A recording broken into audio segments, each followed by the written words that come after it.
अस्सलाम वालेकुम स्टूडेंट्स। आज हम अपना chapter number 11 interpretation of financial statements start करने लगे हैं। तो आए अपने फर्स्ट एमसीक्यू पे। इसमें वो कह रहे हैं the acid test also known as quick ratio should include which of the following के एसिड टेस्ट रेशो में कौन सी चीज़ें इंक्लूड होंगी। तो हमारा एसिड टेस्ट रेशो का फॉर्मूला क्या होता है? Current assets minus stock divided by current liabilities. अब उसने दिया हमें inventory, accounts receivable, bank overdraft and accruals. अब ये वैसे तो चारों चीज़ें आती हैं, हमारी इन्वेंट्री हमारी स्टॉक में आ जाती है फॉर्मूले में, अकाउंट्स रिसीवेबल हमारी करंट एसेट्स, बैंक ओवरड्राफ्ट और अक्रूवल्स हमारी करंट लायबिलिटीज़। लेकिन हमारा ऑप्शन कौन सा यहाँ पे? Option D 2, 3 and 4 only. अब ये उसने क्यों किया? क्योंकि हमारा जो स्टॉक है वो तो बेसिकली करंट एसेट्स में से लेस हो जाता है, ख़त्म हो जाता है हमारे फॉर्मूले से। पीछे कौन से करंट एसेट्स रह जाते हैं हमारे स्टॉक के बगैर? तो ये हमारे कौन से करंट एसेट्स होते हैं जिसमें स्टॉक इंक्लूड नहीं होता। तो इसलिए फिर हमारा यहाँ पे ऑप्शन कौन सा आ गया? Option D 2, 3 and 4 only. यानी कि हमारे कौन कौन सी चीज़ें आती हैं? एक तो करंट एसेट्स में आ जाएगा डेटर्स, उसके बाद बैंक ओवरड्राफ्ट एंड एक्रूवल्स आ जाएंगी कहाँ पे? करंट लायबिलिटीज़ में। तो हमारा ऑप्शन आ गया यहाँ पे option D. Next MCQ number 2। Salik has net current liabilities in its statement of financial position, यानी उसकी जो करंट लायबिलिटीज़ हैं वो ज़्यादा हैं। He has decided to pay off its accounts payables using surplus cash. कि उसने क्या डिसाइड किया कि वो अपने जो पेबल्स हैं वो किसके थ्रू पे करेगा? सरप्लस कैश जो उसके पास पड़ा हुआ है। अब जब वो अपना कैश में से पेमेंट करेगा तो एक तो उसकी करंट एसेट कम हो जाएंगे, क्योंकि कैश हमारी क्या है? करंट एसेट्स में आती है। एंड सेकेंडली उसकी लायबिलिटी भी डिक्रीज होगी। वो कह रहे हैं कि what will be the effect of the above transaction on the current ratio. अब करंट रेशो होती क्या है? करंट रेशो का फॉर्मूला क्या होता है? Current assets divided by current liabilities. तो इसके लिए हम एक छोटी सी एग्जांपल कंसिडर करते हैं। Current assets and current liabilities हम ले लेते हैं। सपोज उसके पास जो करंट एसेट्स से पहले वो थे 50,000 और उसकी जो लायबिलिटीज़ थी वो थी 1 लाख, क्योंकि उसने बताया कि उसकी जो करंट लायबिलिटीज़ थी वो ज़्यादा थी। तो पहले हमारी रेशो क्या आ रही थी? 0.5:1। अब जब उसने कैश के थ्रू पेमेंट की होगी अपनी, तो फिर उसकी एक तो हम करंट लायबिलिटीज़ डिक्रीज़ हुई होंगी एंड सेकेंडली उसकी करंट एसेट्स और सेकेंडली करंट लायबिलिटीज़ कम हुई होंगी। अब लेट्स सपोज उसने 50,000 में से 10,000 की पेमेंट कर दी, तो हमारा करंट एसेट कितना कम हुआ? 10,000। और लायबिलिटी भी कितनी कम हुई होगी? 10,000 से। तो हमारे अब करंट एसेट कितने के रह गए? 40,000 के। और लायबिलिटीज़ कितनी रहेगी? 90,000 की। तो अब हम अपनी रेशो चेक कर लेते हैं। अब हमारी रेशो कैसे फाइंड करते हैं? Current assets ratio, current asset divided by current liabilities. तो हमारा आंसर आ जाता है 0.44:1। अब आप देख सकते हैं कि हमारी रेशो क्या हो रही है?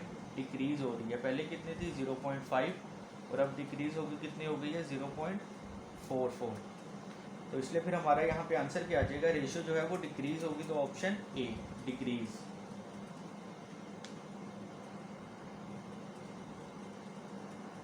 नेक्स्ट एमसीक्यू है हमारा MCQ number 3।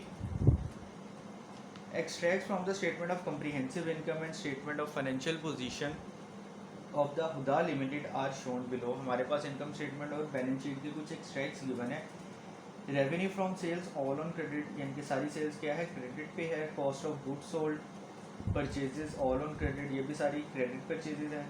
Receivables, trade payables and inventory. What is the length of the working capital cycle, also known as the operating or cash cycle, to the nearest days? अब हमने क्या find करनी है? अपनी working capital cycle.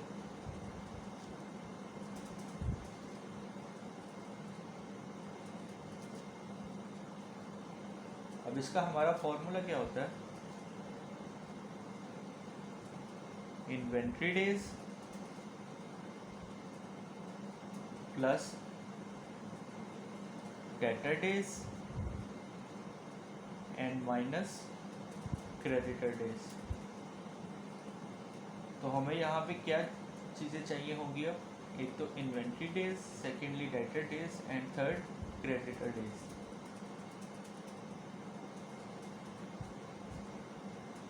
अब हम firstly क्या find करेंगे, इन्वेंट्री डेज।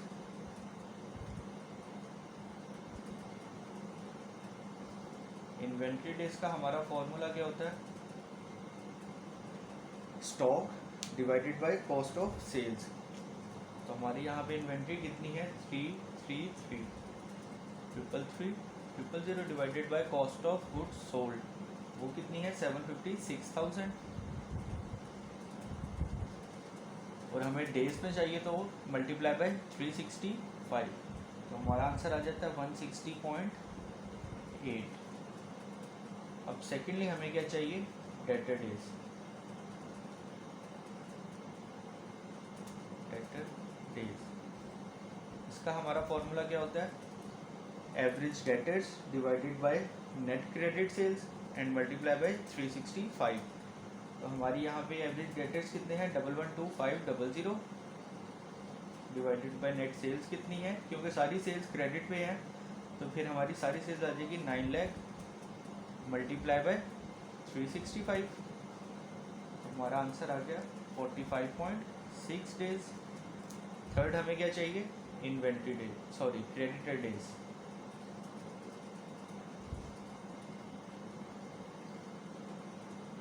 अब हमारा क्रेडिटर डेज का फॉर्मूला क्या होता है, average creditors divided by net purchases, net credit purchases multiply by 365। तो हमारे यहाँ पे क्रेडिटर्स कितने हैं, 75,600 डिवाइडेड बाय क्रेडिट परचेजेस कितनी है 504,000 एंड मल्टीप्लाई बाय 365। तो हमारा आंसर आ गया 54.8। अब हमने क्या करना है, इन्वेंट्री डेज में डेटर डेज ऐड करने हैं, यानी inventory days plus debtor days and minus creditor days. तो हमारा आंसर क्या आ जाता है यहाँ पे 151.6 डेज। तो अप्रोक्सीमेटली ये कितने हो गए, 152 डेज। तो इसलिए फिर हमारा आंसर क्या आ गया यहाँ पे, option B 152 days. Next MCQ हमारा MCQ number 4, which of the following should be included in asset test और क्विक रेशियो। अब हमारा क्विक रेशियो का फॉर्मूला क्या होता था, current assets minus stock divided by current liabilities. वो कह रहे हैं इनमें से कौन सी चीज़ है जो स्टॉक हमारे इस फॉर्मूले में इंक्लूड होगी। ए है फिनिश गुड्स इन्वेंट्री, बी है रॉ मटेरियल्स एंड कंज्यूमेबल्स, सी है long term loans and D है अकाउंट्स पेबल। तो इसमें कौन सी चीज़ है, अकाउंट्स पेबल हमारा कहाँ पे आता है, करंट लायबिलिटीज़ में। तो फिर हमारा यहाँ पे ऑप्शन कौन सा आ जाएगा, ऑप्शन डी अकाउंट्स पेबल, ये हमारा क्विक एसिड में इंक्लूड होता है। नेक्स्ट एमसीक्यू हमारा MCQ number 5, given below are included in the financial statements of Haris limited for the year ending 30 June. Receivables for disposal of property plant and equipment का हमें opening closing given है, हमने जो disposal की होगी उसमें से अभी हमें कुछ रिसीवेबल हमारा बाकी है। एंड सेकंड है अकाउंट्स रिसीवेबल यानी डेटर्स का हमारा ओपनिंग क्लोजिंग है। Sales for the year amounted to ₹630,000 of which ₹90,000 were cash sale, ठीक है।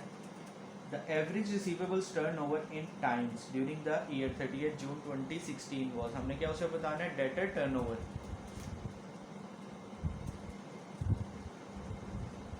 डेटर टर्नओवर, अब इसका हमारा फॉर्मूला क्या होता है,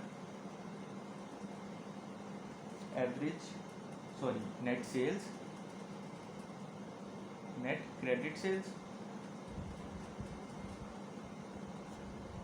डिवाइडेड बाय एवरेज डेटर्स।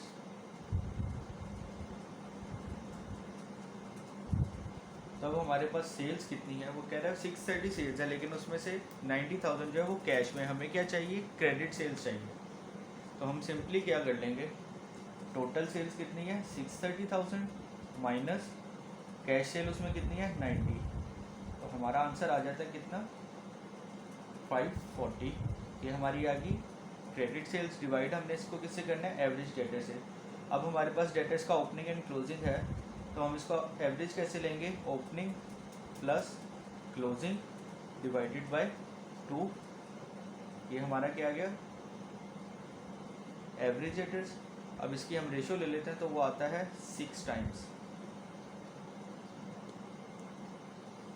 तो फिर हमारा आंसर यहाँ पे क्या आ गया, 6 times, option B. Next MCQ हमारा MCQ number 6। Dawn Limited has provided following information 31st December 2014 and 31st December 2015। हमारे पास ओपनिंग एंड क्लोजिंग है, non current assets, inventory, accounts receivable, bank balance, account payable, sales on credit and purchases on credit. ठीक है, which two of the following statements are correct. अब हमने उसे बताने कि इनमें से कौन सी स्टेटमेंट जो है वो करेक्ट है। Net current assets have increase between the 2 years। अब हमें ये फाइंड करना पड़ेगा नेट करंट एसेट्स कितने हैं, दोनों साल में देखेंगे तो फिर पता लगेगा।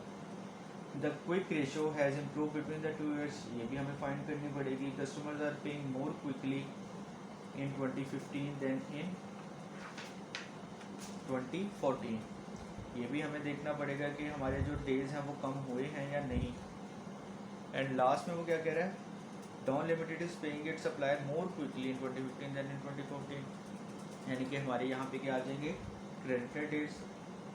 तब हम यानी कि हमें कौन कौन से यहाँ पे फाइंड करने पड़ेंगे, net current assets, quick ratio, debtor days and creditor days. 2014 और 2015 का हमें कंपैरिजन करके देखना है, फिर हमें पता लगेगा कौन सी स्टेटमेंट करेक्ट है। तो अब हम टाइप हमें क्या क्या चाहिए, 2014 के चाहिए एंड 2015 के चाहिए। अब फर्स्ट चीज़ हमें क्या चाहिए, net current assets. Net current assets, net current assets क्या होता है, current assets, total current assets minus total current liabilities. अब हमारे पास कितने हैं total current assets. First of all उसने हमें क्या दिया, नॉन करंट एसेट्स, ये तो हमारे नॉन करंट एसेट्स हो गए। इन्वेंट्री, इन्वेंट्री हमारी कहाँ पे आती है, करंट एसेट्स में, तो हमारे पास आ गया। अब हम पहले 14 का कर रहे हैं, 18। सेकेंड ये अकाउंट्स रिसीवेबल, उसका कितना है 25.2 प्लस 25.2, ये हम अपने करंट एसेट्स का भी टोटल कर रहे हैं। उसके बाद हमारा है बैंक बैलेंस 5.4, ये हमारी क्या हो गया टोटल करंट एसेट। उसके बाद है अकाउंट पेबल्स, ये हमारी क्या है करंट लायबिलिटीज़, तो हम इसमें से अपनी करंट लायबिलिटीज़ को भी माइनस करेंगे, कितनी है 19.8। उसके बाद है सेल्स और परचेज, तो ये अब हम अपना हमारा आंसर क्या आता है यहाँ पे 28.8। ये हमारी क्या आगे नेट करंट एसेट्स 2014 के। इसी तरह हम अपने 2015 के भी फाइंड कर लेते हैं। फर्स्ट ऑफ ऑल हमारी क्या आ जाएगी, इन्वेंट्री आ जाएगी 23.4 plus 19.8 accounts receivable and plus 3.6 हमारा क्या आ गया बैंक बैलेंस। उसके बाद हमारी इसमें से क्या लेस हो जाएगी लायबिलिटीज़, वो क्या है कितनी है 16.2, तो ये हमारी क्या आ गई 2015 के नेट करंट एसेट्स आ गए 30.6। सेकेंडली हमें क्या चाहिए, क्विक रेशो। क्विक रेशो कैसे हम फाइंड करते हैं, current assets minus stock divided by current liabilities. तो हमारे पास करंट एसेट्स क्योंकि यहाँ पे अलग अलग ही हैं, तो हम इसमें स्टॉक को ऐड नहीं करेंगे, जस्ट हम स्टॉक के अलावा करंट एसेट्स ऐड कर लेते हैं। तो फर्स्ट हमारे पास क्या आ गया, account receivable 25.2 plus 5.4, bank balance आ गया हमारा। अब इसको हमने किससे डिवाइड करना है, डिवाइडेड बाय करंट लायबिलिटीज़, वो कितनी है 19.8, तो ये हमारे पास क्या आ गई 1.545 2014 के। इसी तरह हम अपने 2015 के फाइंड कर लेते हैं,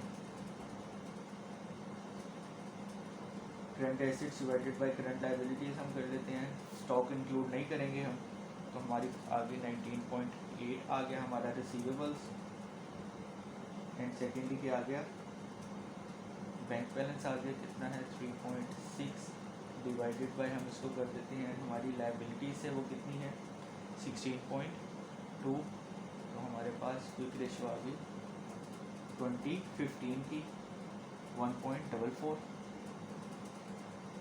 अब थर्ड हमें क्या चाहिए, डेटर डेज चाहिए।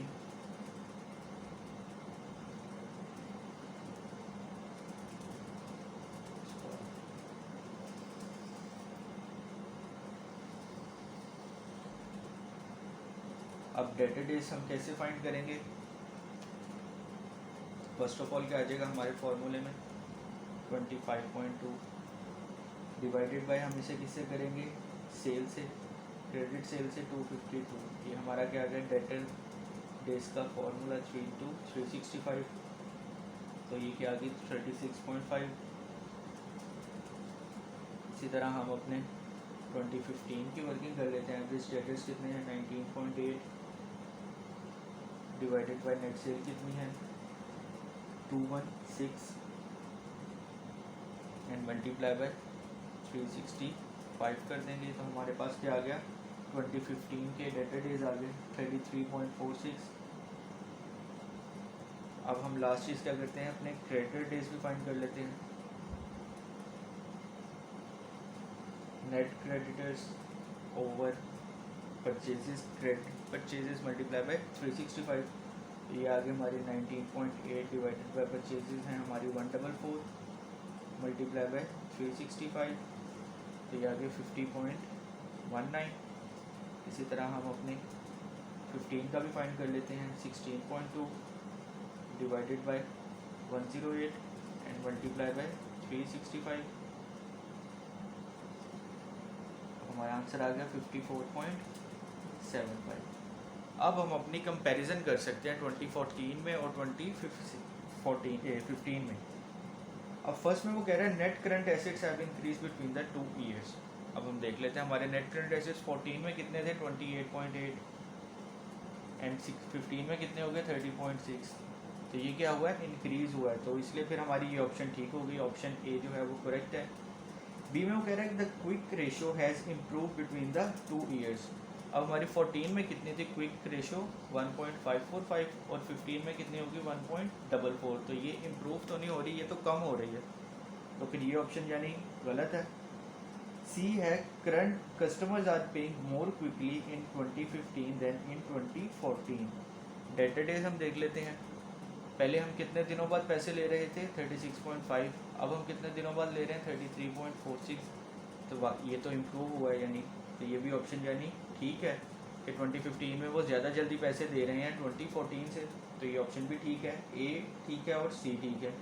डी में वगैरह Dawn limited is paying it suppliers more quickly in 2015 then in 2014, ये भी रॉन्ग है क्योंकि हम पहले कितनी देर बाद दे रहे थे पैसे 50.19 डेज के बाद, और अब कब दे रहे हैं 54, यानी कि इंक्रीज हो गए हैं डेज हमारे।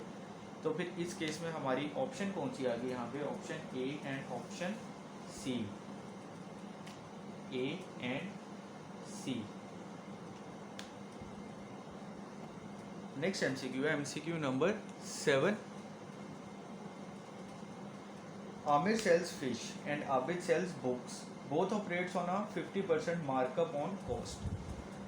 मार्कअप ऑन कॉस्ट का क्या मतलब है, हमारी इक्वेशन क्या होगी, कॉस्ट हमारी कितनी होगी 100 ऑन कॉस्ट है क्योंकि, और मार्कअप कितना है 50, तो सेल्स कितनी होगी 150। However their gross profit ratios, अब वो कह रहा है कि दोनों जो है वो सेम प्रॉफिट ले रहे हैं, ये जो मार्कअप है वो कितना है 50%, यानी कि दोनों का सेम मार्कअप है। However, their gross profit ratios are as follows. अब gross profit ratios कैसे हमारी निकलती हैं,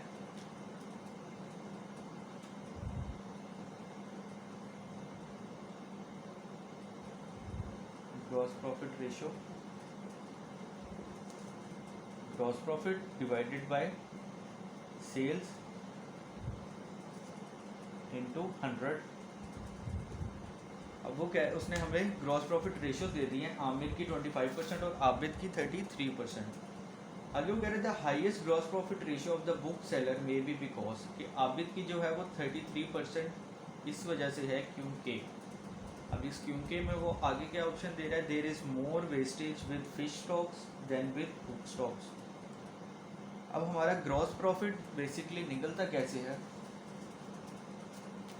फर्स्ट ऑफ ऑल आती है हमारी सेल्स, उसमें से कॉस्ट ऑफ सेल जो है वो लेस होती है, तो फिर हमारा क्या आ जाता है जीपी।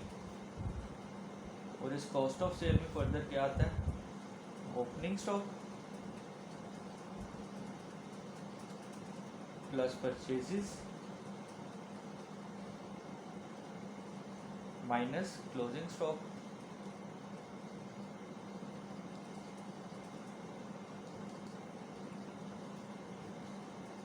तो ये फिर हमारी कौन सी फिगर आ जाती है कॉस्ट ऑफ सेल्स की।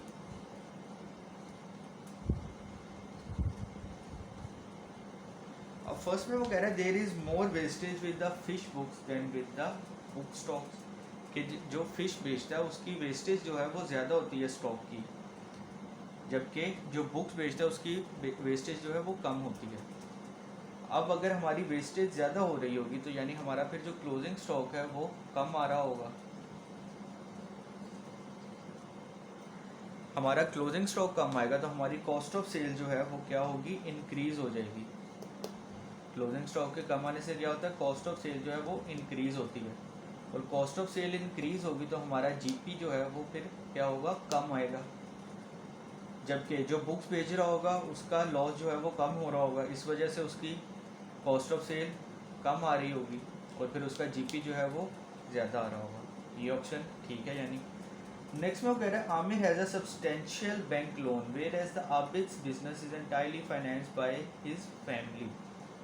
अब इस लाइन का क्या मतलब है कि आमिर ने जो है वो बैंक से लोन लिया हुआ है, जबकि आबिद जो है उसको जो है वो फैमिली सपोर्ट कर रही है। लेकिन अगर हम देखें जो लोन लेते हैं तो उस पर जो इंटरेस्ट, अब अगर हमारा इंटरेस्ट एक्सपेंस आ रहा होगा वो हमारा कहाँ से लेस होता है ग्रॉस प्रॉफिट के बाद ऑपरेटिंग एक्सपेंसेस में आके लेस होता है। तो इसका इफेक्ट हमारा कहाँ पे जाता है नेट प्रॉफिट पे जाता है, ग्रॉस प्रॉफिट पे नहीं जाता। तो इसलिए फिर ये ऑप्शन जो है ये रॉन्ग होगी, क्योंकि इसका इफेक्ट जो है वो नेट प्रॉफिट पे होगा ना कि ग्रॉस प्रॉफिट पे। सी में कह रहा है Amir has expensive high street premises whereas Abid has cheaper back street premises, कि आमिर की जो है वो एक्सपेंसिव है स्ट्रीट प्रेमिसेस क्योंकि उसका जो रेंट है वो ज़्यादा होगा, और जो आबिद जिस जो वहाँ पे वो उसकी शॉप है उसका रेंट जो है वो कम होगा। अब जो रेंट एक्सपेंस हमारा आएगा वो भी हमारा किसको इफेक्ट करता है नेट प्रॉफिट को इफेक्ट करता है, ना कि ग्रॉस प्रॉफिट को। तो इसलिए इसका इफेक्ट भी कहाँ पे आएगा नेट प्रॉफिट में आएगा, ना कि ग्रॉस प्रॉफिट में।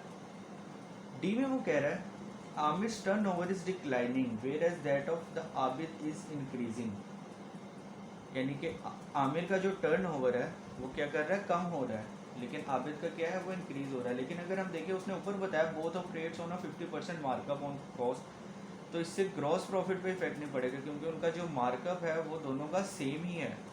तो इसलिए फिर इससे क्या होगा परसेंटेज जो है ग्रॉस प्रॉफिट की वो सेम रहनी चाहिए, इस वजह से इसका भी इफेक्ट नहीं आएगा। तो इसलिए फिर कौन सा ऑप्शन आ गया यहाँ पे ऑप्शन ए, कि जो वेस्टेज है वो ज़्यादा है फिश स्टॉक की रादर देन बुक स्टॉक से। नेक्स्ट एमसीक्यू है हमारा MCQ number 8। M limited has a current ratio of 2:1। Current ratio क्या होती है current assets divided by current liabilities. ये कितनी आ रही है 2:1। The ratio will decrease if M limited, तो कह रहा है ये रेशो डिक्रीज कैसे होगी, will receive cash in respect of a long term loan, will receive cash in respect of a short term loan, pays an existing trade payables। D option को ख़त्म कर दिया गया है, यहाँ पे आपने डी ऑप्शन को कंसिडर नहीं करना भी, ये ऑप्शन गलत है। अब इसके लिए हम क्या करते हैं एक छोटी सी एग्जांपल ले लेते हैं करंट एसेट्स की एंड करंट लायबिलिटीज़ की। लेट सपोज करंट एसेट्स हमारे कितने के हैं 1 लाख के, करंट लायबिलिटीज़ है हमारी 50,000 की, तो ये रेशो क्या आ गया 2:1। अब फर्स्ट पॉइंट में वो कह रहा है will receive cash in respect of a long term loan, कि उसको कैश मिलेगी अगेंस्ट लॉन्ग टर्म लोन। तो अब आपको पता है जब हम कैश रिसीव करते हैं तो इससे हमारा एसेट जो है करंट एसेट जो है वो इंक्रीज़ होगा। कैश हमारा क्या होता है current asset. Let suppose cash हमने कितने के लिया है 10,000, फर्स्ट पॉइंट है, तो इससे हमारा करंट एसेट तो इंक्रीज़ होगा लेकिन करंट लायबिलिटी पे इसका कोई इफेक्ट नहीं होगा क्योंकि हमने लॉन्ग टर्म लोन लिया है। तो इससे फिर हमारी क्या होगी ये कितनी होगी 110 लाइबिलिटीज़ 50,000, तो हमारी रेशो 2 ही आ गई।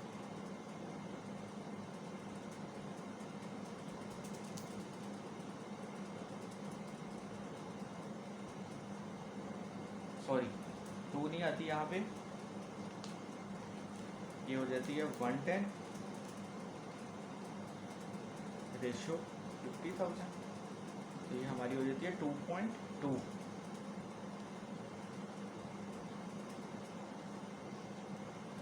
अब सेकंड में वो कह रहा है will receive cash in respect of a short term loan, कि अगर उसे कैश मिले शॉर्ट टर्म लोन पे तो उससे हमारा क्या होगा, एक तो हमारी कैश इंक्रीज होगी और सेकेंडली हमारी करंट लायबिलिटी भी इंक्रीज होगी क्योंकि शॉर्ट टर्म लोन है।